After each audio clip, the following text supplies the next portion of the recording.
Bueno, aclarémoslas Aclarémoslas. entonces. Ahí va. Lo primero que te voy a preguntar es, ¿ya podemos ver dónde votamos? ¿Cómo? Sí, en la página web de la Corte Electoral hay un buscador que tú pones tu credencial y te dice si estás habilitado para votar y, de ser así, dónde te toca votar. Si no te acordás tu credencial, el mismo buscador tiene una pestaña que con nombre y apellido y fecha de nacimiento te dice si estás habilitado para tu credencial, si estás habilitado para votar y dónde corresponde. O sea que la página web ya está pronta, ya hace hace tiempo y algunas se puede ver perfectamente dónde votar. Generalmente votamos siempre en los mismos lugares, pero pueden haber pequeños cambios, ¿no? Hay cambios. Bien. Ustedes no saben las diferencias que podemos tener en un mes a veces de locales que les pasa algo, porque imagínense la cantidad de locales que se utilizan. Entonces, bueno, pero en general las escuelas, los colegios son los mismos que se utilizan, pero vale la pena verificarlo antes de ir porque puede cambiar. Por las dudas, ¿no? Por las dudas Claramente. porque puede cambiar. ¿Vos tenés el número de cuánta gente está habilitada para votar? En números redondos, 2.700.000. Perfecto. De todos modos, el que quiera, le interesen los números exactos, en la página web van a traer por departamento la cantidad de habilitados y el total da un poquito más de 2.700.000. Bien. Y si no tengo la credencial, ¿puedo votar con el número o con mi cédula o con alguna...? Con la cédula no. Bien. Hay gente que a veces dice, yo voté con la cédula. Y bueno, vamos a poner el ejemplo de los apellidos difíciles. Lo que puede pasar es que alguien me pida la cédula porque escribir mi apellido copiándolo es más fácil que si yo lo dicto. Pero no se vota con la cédula. Pero no es necesario tener la credencial física.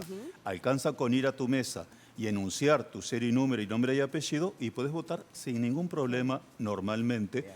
Y si no te acuerdas tu serie y número, en el buscador por nombre y apellido y fecha de nacimiento Ya te podés saber sale. tu serie y número. El voto es obligatorio.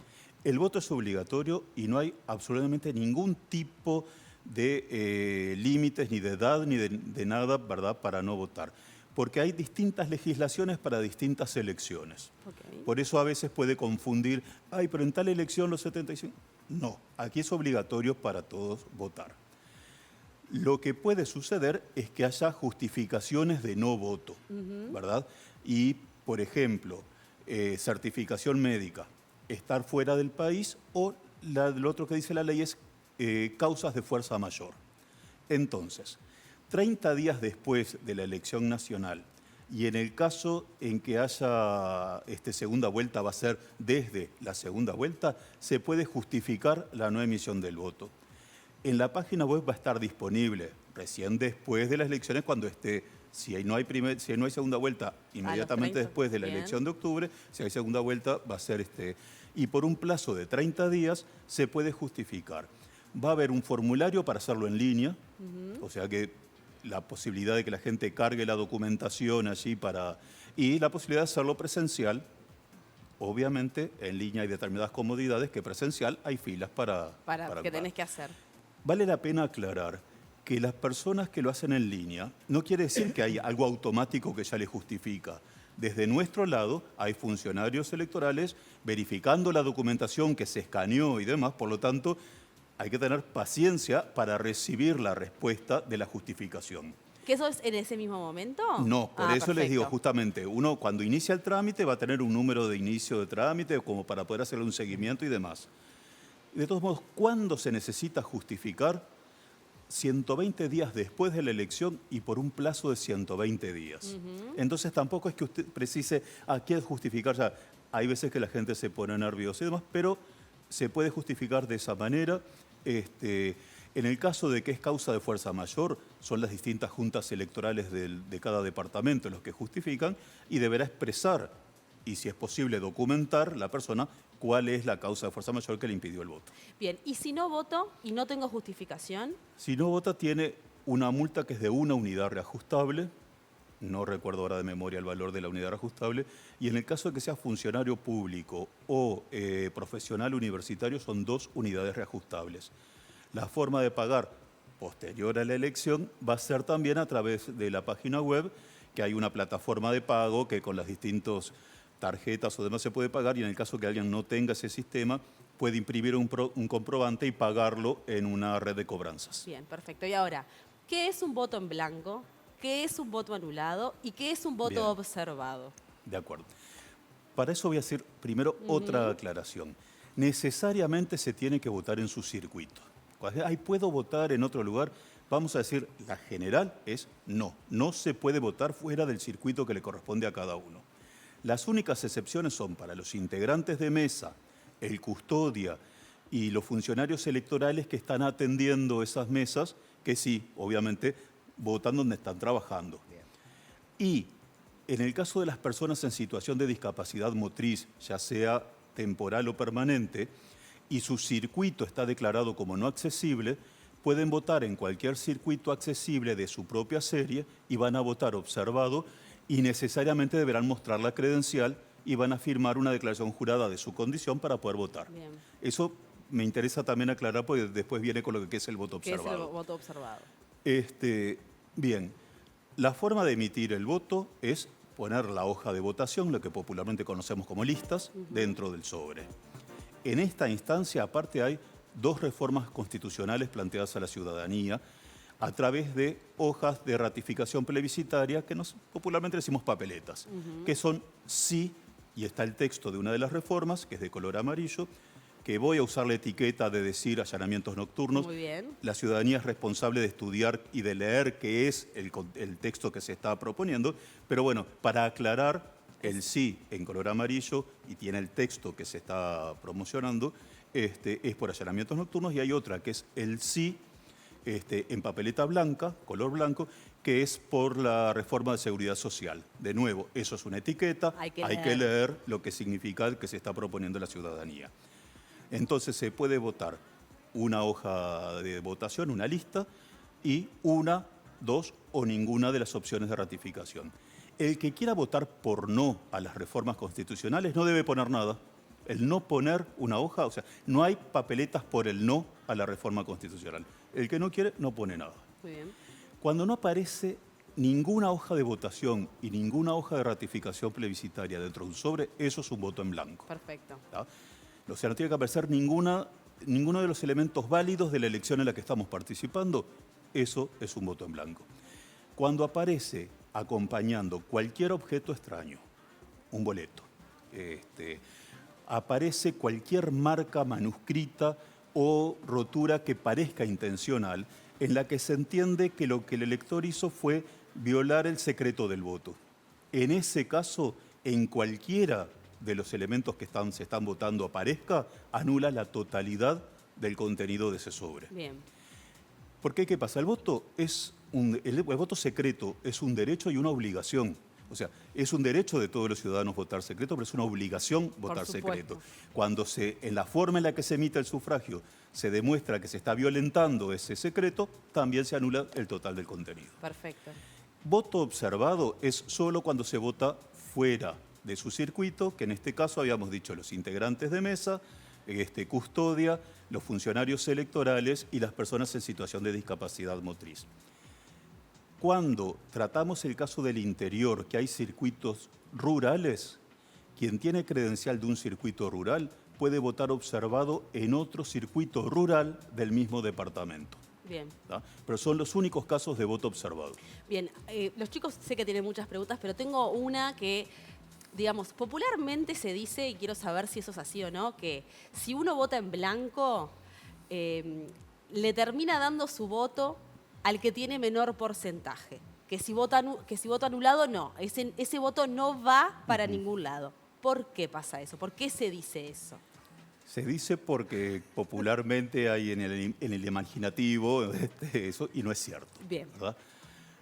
Voy a separar los casos. Cuando hablamos de elecciones nacionales y de adjudicación de cargos, o sea, la presidencia, Senado y diputados y juntas electorales, que también se vota en esta elección, la adjudicación de cargos se hace solo con votos válidos a los partidos.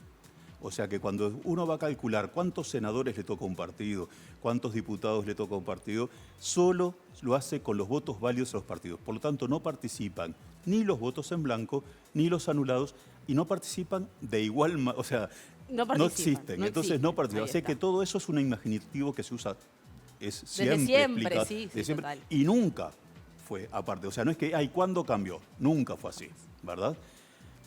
Lo que sí se tienen en cuenta como los votos en blanco y anulados como votos emitidos, o sea, voto emitido entró en la urna, vamos a decirlo popularmente, los votos emitidos se toman en cuenta para dos números importantes. Primero, para ganar en primera vuelta se precisa la mitad más uno de los votos emitidos, no de los votos válidos. Perfecto. Y no de los habilitados. ¿Eh? Y No, no de los de los habilitados, votos emitidos. emitidos. O sea, de la cantidad de sobres de votación que entraron en la urna. Por lo tanto, son los votos válidos a los partidos más los votos en blanco más los votos anulados. Pero entonces, en efectos prácticos, los votos en blanco y los votos anulados no tienen ninguna diferencia. A la hora de adjudicar... No, entre ellos no. Bien. A la hora En de los adjudicar resultados, no. cargos, ¿verdad? Es la forma de expresar quien vota su deseo, pero no cambia en nada. En el caso de las reformas constitucionales que están propuestas a la ciudadanía, para que salgan, sean aprobadas dichos textos de reforma, tienen que llegar a la mitad más uno de los votos emitidos también. O sea que también se cuenta en el 100% de los votos para saber si se llegó a la mitad más uno, los en blanco y los anulados. Entonces, como resumen, para adjudicar cargos, para decidir cuántos senadores o cuántos diputados tienen los partidos, los en blanco y anulados no participan.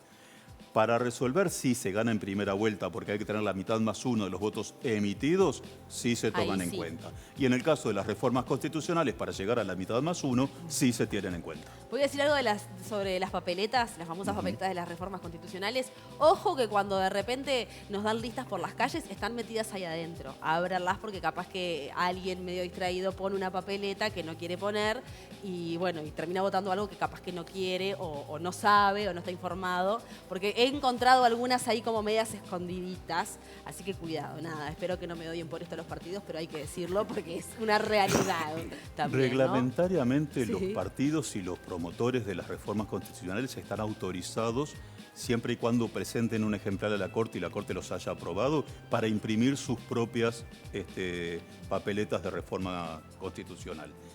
Y creemos que en ese caso es porque se reparten, obviamente. De todos modos, el diseño e impresión de las boletas de reforma constitucional es por parte de la Corte, y la responsabilidad de que haya durante toda la jornada en el cuarto secreto de las boletas de reforma constitucional, hojas plebiscitarias, vamos a decir el nombre electoral correcto, es de la Corte Electoral y de las mesas que están trabajando. En cambio, de las hojas de votación, o sea, de las listas de los partidos, es responsabilidad de los delegados de los partidos reponerlas. Y las papeletas hay que revisarlas, imagino también, porque en caso de que estén dañadas se anula la totalidad del voto, ¿no? Hoy explicaba, cualquier motivo de violentar el secreto del voto, dañando ya sea la hoja de votación, la lista o la papeleta de ratificación plebiscitaria, anula la totalidad que tiene el sobre. No es que si hay una sola rota, esa no vale, o si hay... no, anula la totalidad. Bien, ministro, a ver, mismo caso para dos intenciones diferentes. A ver si me explico. Estoy descontento y quiero votar anulado. Por un lado, ¿cómo hago para que mi voto sea efectivamente anulado? Y lo mismo, estoy distraído y no quise anular el voto. ¿Qué hice mal? Bueno, yo no puedo ponerme en la situación de qué es lo que hace la persona en el cuarto secreto. Pero primero que nada voy a recomendar algo que no es oficial de la Corte, pero lo recomendamos. Quien tenga decidido su voto, ya sepa lo que va a votar, lleve la hoja de votación, la lista, para no enfrentarse en el cuarto secreto ante la cantidad que hay. Que el número que se habla, de 1.700 y pico, no es electoral, es en todo el país. Ningún elector tiene una oferta de 1.700 listas. O sea, claro, se dice, no, a ver, pero sí, hay más de 100. Entonces, no sabemos si van a estar en el cuarto secreto porque son responsabilidad de los partidos tener las listas allí. Pero el que lo tenga decidido, y hoy día es fácil acceder porque se reparten, porque te la llevan a tu casa y demás, es una recomendación cómoda decir, llévenlo ya al cuarto secreto. Ahora, si yo tengo la voluntad de anular, lo que tengo que hacer es violentar, por ejemplo, el secreto de voto. Escribir una de ellas, romper claramente una de ellas, y entonces voy a estar anulando. Poner dos listas de partidos distintos. Poner dos listas de distinto partido. Bueno, pero ahí está, para explicar a la gente. Conozco gente directamente que le gusta el candidato a presidente de un partido, pero quiere un senador de otro. No puede. No puede. Bien. Y eso es un tema constitucional. Está establecido en la Constitución que el voto, vamos a decirlo de la forma más sencilla posible, es en una única hoja de votación que va a estar distinguido por el lema, por el partido, y vota candidato a presidente, Senado, diputados y Junta Electoral del departamento que corresponda. Entonces, ese voto es cerrado y bloqueado, por decirlo de alguna manera, ¿verdad? Y es la única forma de votar en Uruguay. En otros países hay otra forma, en Uruguay es solo así. Y ya que estamos, si por ejemplo, yo sé que quiero a un presidente y un vicepresidente, pero no estoy como para, no sé, averiguar senadores, diputados. ¿Puedo votar solamente el partido? ¿Cómo hago? Esa forma se puede decir que lo que se llama el voto al lema. Si alguien pone dos hojas del mismo partido, dos hojas distintas, distintas del mismo partido, va a ser un voto válido a ese partido a la hora de contabilizar para la presidencia. Va a ser un voto válido de ese partido para contabilizar la cantidad de senadores o la cantidad de diputados que tenga ese partido. Pero no se va a considerar a la hora de la distribución interna dentro del partido. Bien. Un detalle a tener en cuenta. El Senado se puede acumular por sublemas. Si esas dos listas fueran del mismo, la lista del Senado en dos hojas de votación distintas, fueran del mismo sublema, ese voto va a ser válido para la presidencia, válido para saber la cantidad de senadores que tenga ese partido, y a la distribución interna va a ser válido para la cantidad de senadores de ese sublema, Bien. ya no para qué lista dentro del sublema. Bien. Si fueran de distintos sublemas, es exactamente igual el efecto de poner dos hojas de votación distintas que poner 3, 4 o 5. O sea, con poner dos distintas con distintos sublemas al Senado es idéntico el efecto que logra de lo Bien. que se llama voto al lema.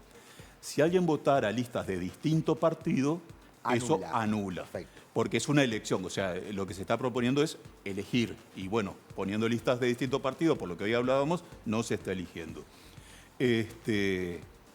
Y si alguien pusiera más de dos, o sea, de 3 para arriba iguales, eso por ley también anula, porque hasta 2 se considera que se puede haber pegado. Cuando ponen más, te dicen, este está diciendo que quiere... ¿De la misma lista? De la misma lista. O sea, si yo, no sé, se me pegaron 2 o no me di cuenta que habían 2 y van 2... Va a valer el voto, va a valer una y la otra se va a desechar, sí, se va a anular, se va a desechar.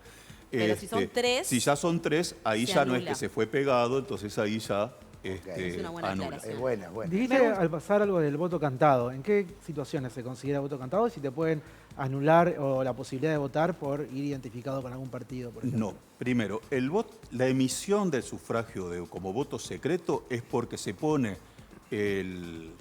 la hoja de votación dentro del sobre en el cuarto secreto. Eso es el voto secreto. Si alguien me ha identificado con una camiseta, con identificaciones PIN, hay gente que va con la bandera partidaria, claro. o sea, eso no es voto cantado, porque lo que sucede adentro del cuarto secreto no lo sabe nadie. O sea, que el voto secreto es porque está dentro del cuarto secreto, y eso sí es obligatorio, votar dentro del cuarto secreto, y que no lo pueda ver nadie también es obligatorio, y se logra de esa manera, votando en el sobre. De hecho, ustedes se podrían preguntar, ¿por qué hay una tirilla en el sobre y demás? Eso ya viene desde 1925, que es la ley de elecciones, y es porque cuando ustedes van a votar, les piden que elijan el sobre, que eso es interesante, nadie les da un sobre para votar, se lo hacen elegir, y les piden, muéstreme la tirilla, por favor, y se anota. Cuando salen del cuarto secreto, ya habiendo introducido la lista en el sobre, le piden que corte la tirilla, y lo que se verifica es que está votando con el mismo sobre que le dio la mesa. Muy bien. Eso es algo que en el resto, por ejemplo, de América no existe. Cuando ven acá, dicen... Y Claro. cuando le decimos que se les ocurrió a los que redactaron la ley en 1925, les sorprende la genialidad de decir, qué seguimiento que hay de que el voto es realmente individual y secreto. Es algo Una bien interesante. trazabilidad increíble, Es bien ¿no? interesante Sí, nuestro sí, proceso. sí. Me Y que gustaría- ayuda, el conocer eso ayuda a entender por qué lo qué que el alguien puede creer que es proceso. burocrático, en realidad tiene una justificación muy importante. Tiene Está todo un muy protocolo. bueno. Me gustaría volver un momento al tema del voto obligatorio porque hay varias consultas que se ve que quedaron dudas.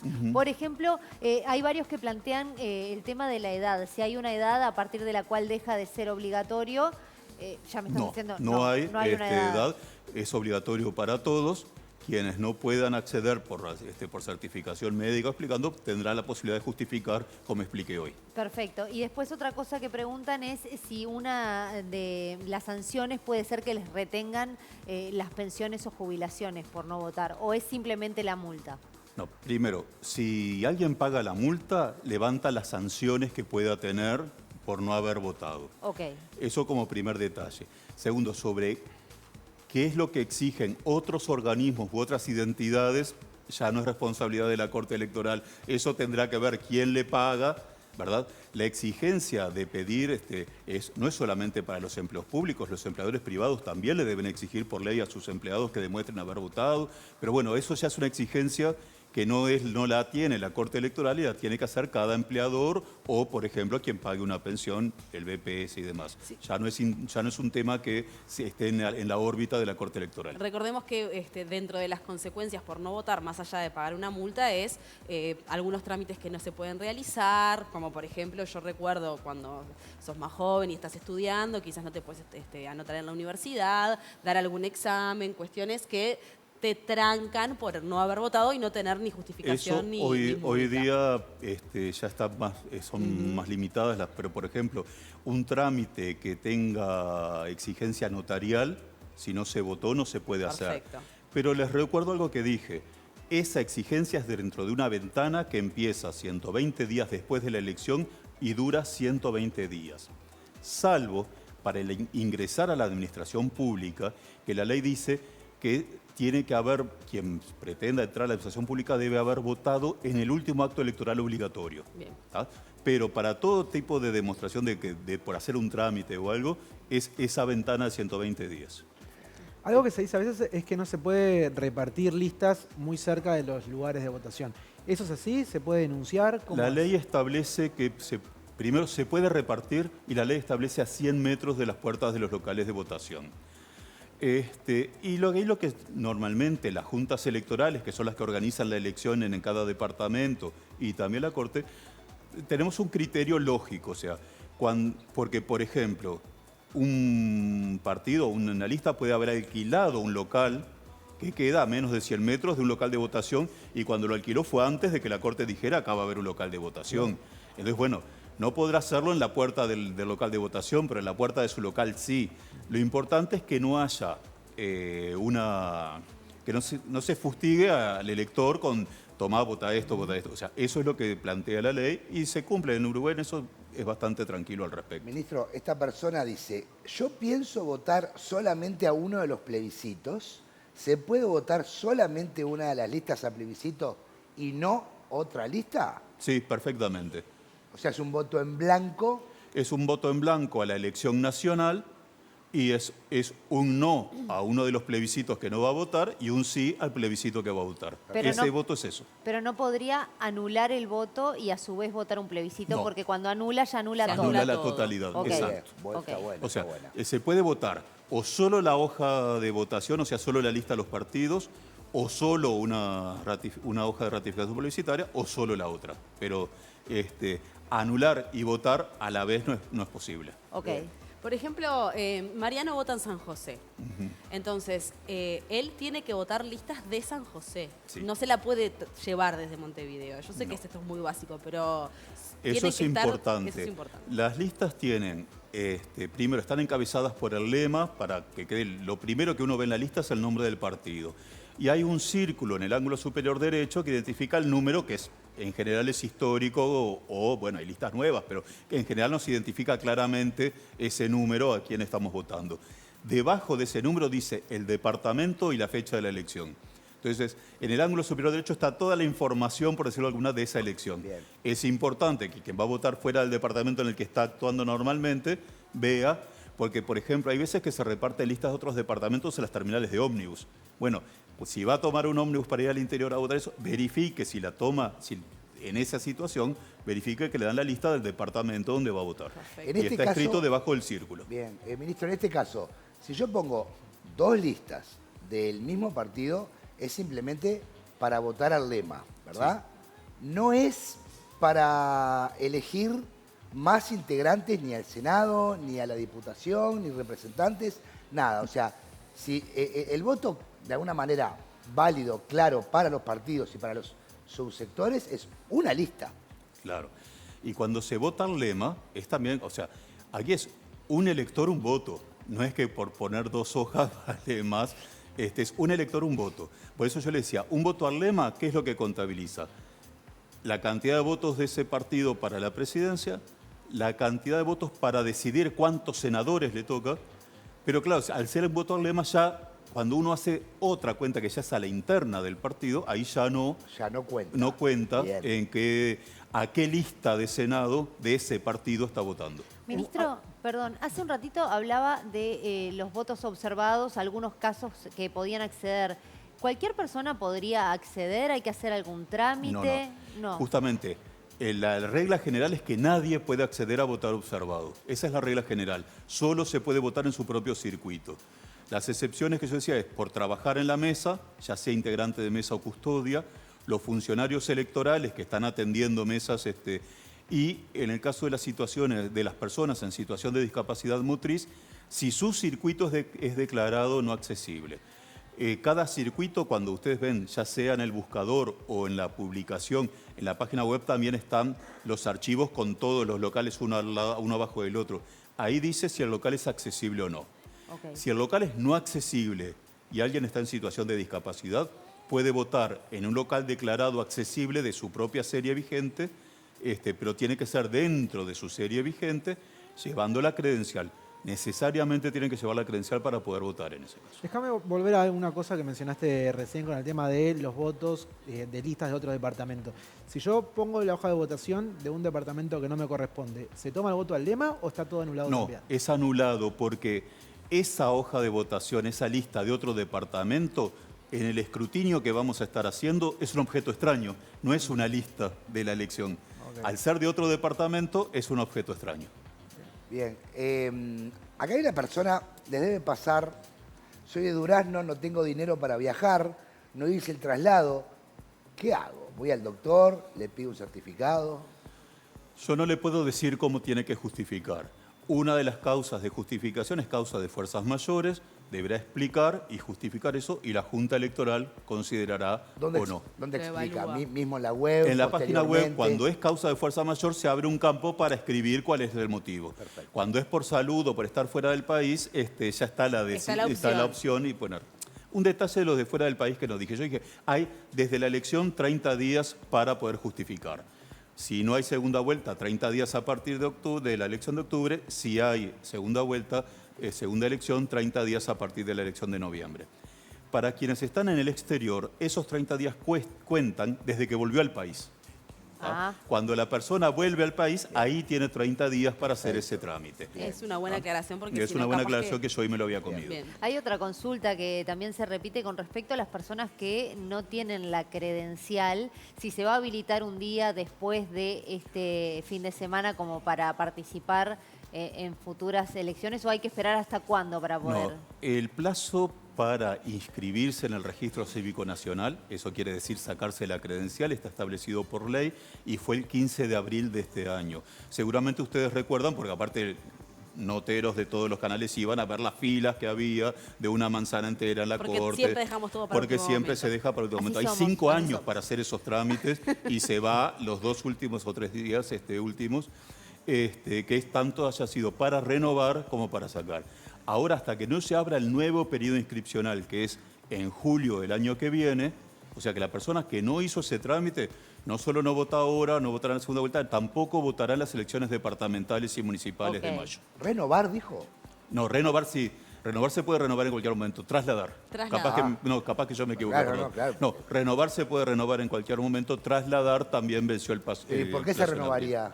Porque si usted perdió, por ejemplo, es integrante de mesa, perdió la credencial, necesariamente precisa renovarla porque es con la credencial que puede demostrar. Perfecto. Está en situación de discapacidad motriz, va a votar observado porque su circuito es no No tiene. accesible. Hoy decía, necesariamente tiene que traer la credencial, tiene que ir a renovar para poder votar y llevar la credencial. Una bien cortita que es importante. La última, chicos, porque nos Bien. tenemos que ir. ¿Se puede entrar al cuarto secreto acompañado, por ejemplo, aquellas personas que tienen problemas para Sí, desplazarse? eso está previsto en la ley y aparte de estar previsto en la ley es el criterio que prima normalmente los integrantes de mesa. Alcanza con que alguien, bueno, por ejemplo, personas no videntes, la ley no tiene previsto más que ir acompañado. O personas que tienen problemas de trasladarse hasta el cuarto secreto, sí se puede ir cuando la persona declara que su persona de confianza es fulanito y va a acompañarlo al cuarto secreto. Eso siempre sucede y se mantiene. Pablo, realmente nos evacuaste muchísimas dudas. Todos tuvimos educación social y cívica, pero llega este momento y es como que se nos nubla todo y nos olvidamos de todo. Muchísimas gracias. Por favor, a las órdenes. Creo que podríamos todo seguir salga bien. haciéndote 200.000 preguntas más, pero bueno, el tiempo es tirano en televisión, ya alguien lo dijo, así que te agradezco. Y bueno, vamos todos a votar entonces el domingo. A mí es una eso actividad Seamos que responsables. me encanta A mí me igual. encanta. Muchísimas gracias. Por favor, Lo despedimos gracias con un a ustedes. aplauso. Bravo.